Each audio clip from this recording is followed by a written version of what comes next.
I like the prospects. I like the quantity. I like the fact that there's legitimate competition at each level. I really like that most of it is at the upper levels finally. But there's something that I'm just not all that wild about. Good morning to you. Good Tuesday morning. I'm Dejan Kovacevic of DK Pittsburgh Sports, and this is Daily Shot of Pirates. It comes your way bright and early every weekday if you're into football and or hockey. I also offer daily shots of Steelers and Penguins in the same place. In the same place you found this. The Pirates got slaughtered by the Yankees last night, 9-2 in Tampa. The result, as ever, means nothing. If they had won 9-2, I would have said the same thing.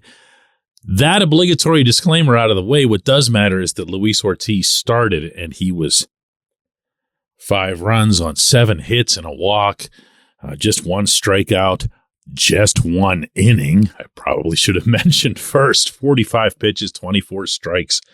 Had nothing going on, had nothing remotely resembling a tertiary offering, in large part because he doesn't have a tertiary offering.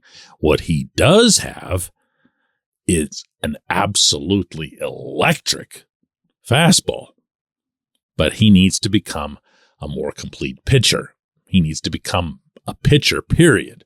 And that's going to happen in the minors.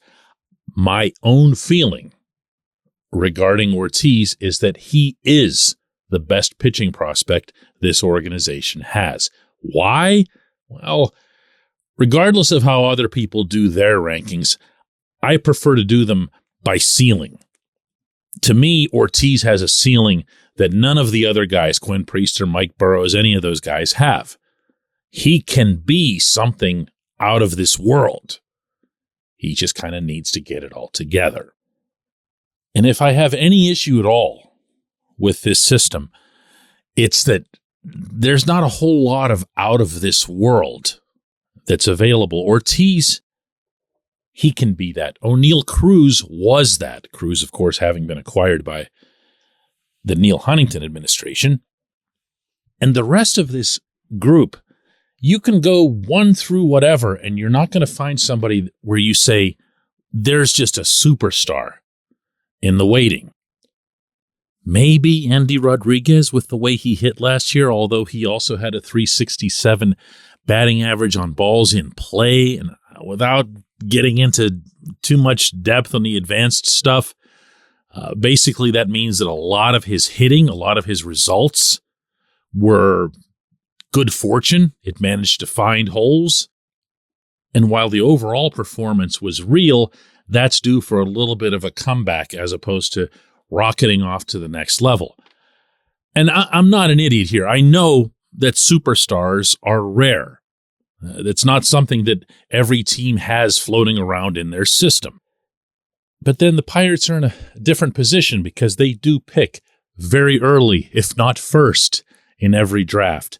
And you want to see your 1-1s come through, the Henry Davises, the ones that are just screaming up there as elite potential talents.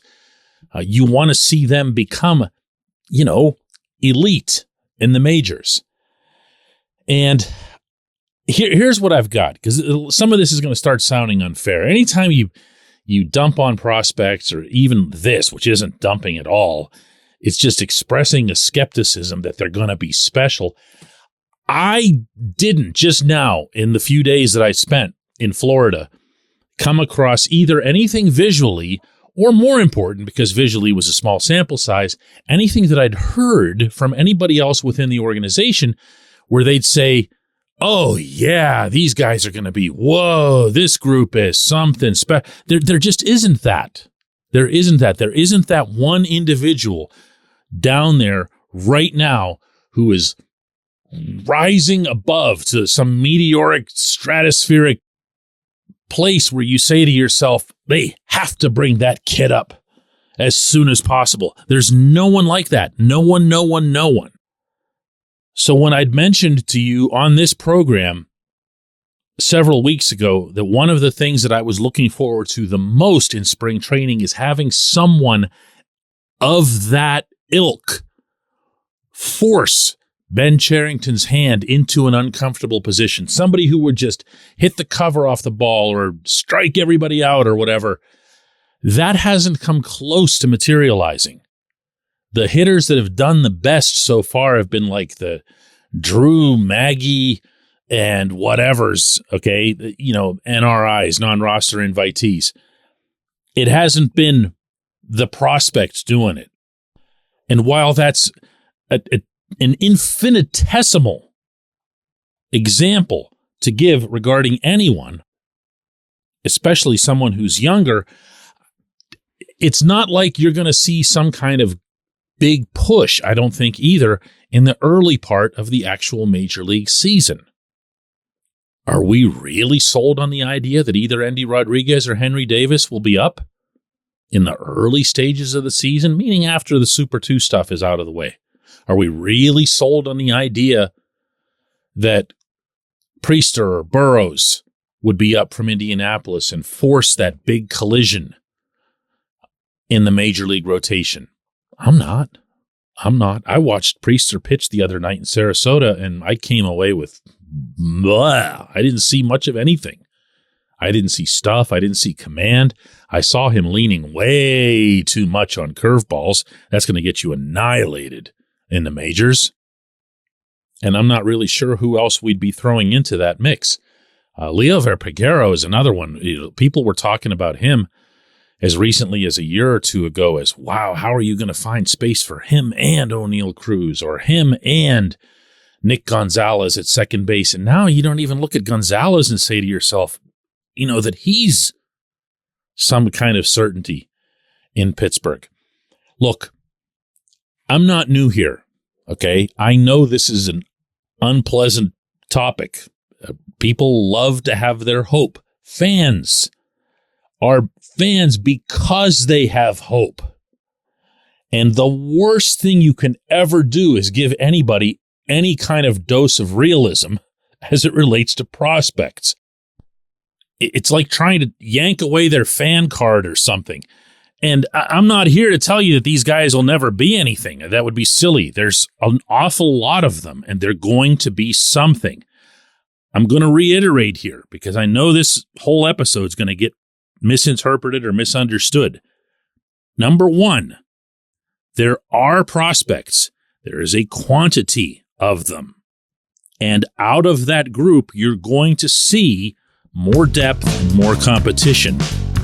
But number two, a lot of these guys that we've attached these really high expectations to, and not unfairly, aren't going to be that. They're just not looking like they're that. When we come back, J1Q. This portion of Daily Shot of Pirates is brought to you by our friends at North Shore Tavern. That's directly across Federal Street from PNC Park. It's home of Steak on a Stone, an eating experience, underscoring the word experience. The steak is brought to you partially cooked on an 800-degree stone, and you do the rest. It's a ton of fun, it's a great meal, and it's a baseball atmosphere like no other in Pittsburgh. North Shore Tavern, right across Federal Street from PNC Park.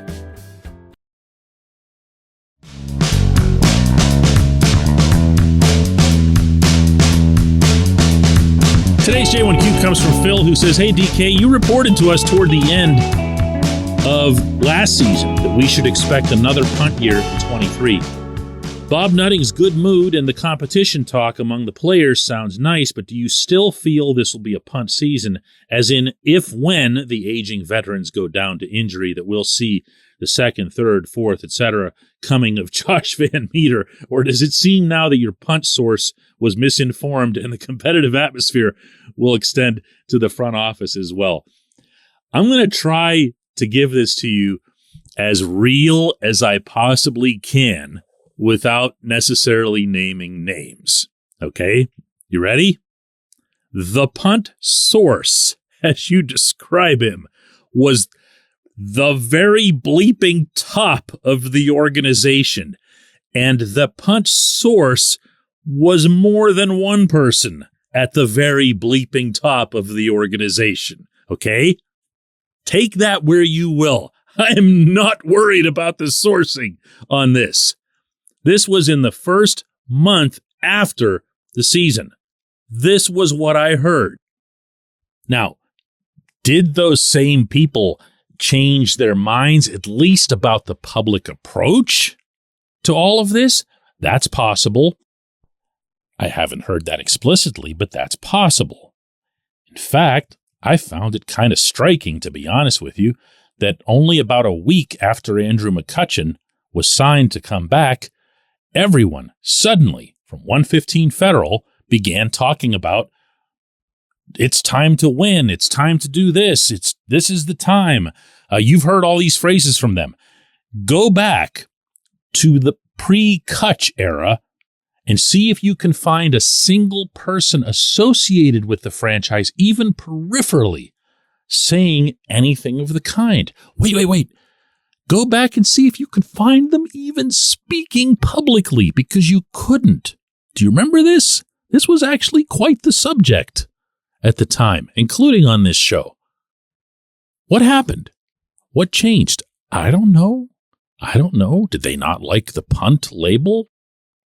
Did they not like some of the backlash from fans? Did somebody just get together and have like a come to Bob meeting or a come to Travis meeting, and this was what it was going to be? Meaning this is the way things were going to be handled from now on, and even Ben was brought in on this because Ben started saying the same things and he'd never said anything of the kind, even into the beginning of the offseason. There was no hint of anything like this at the end of the offseason.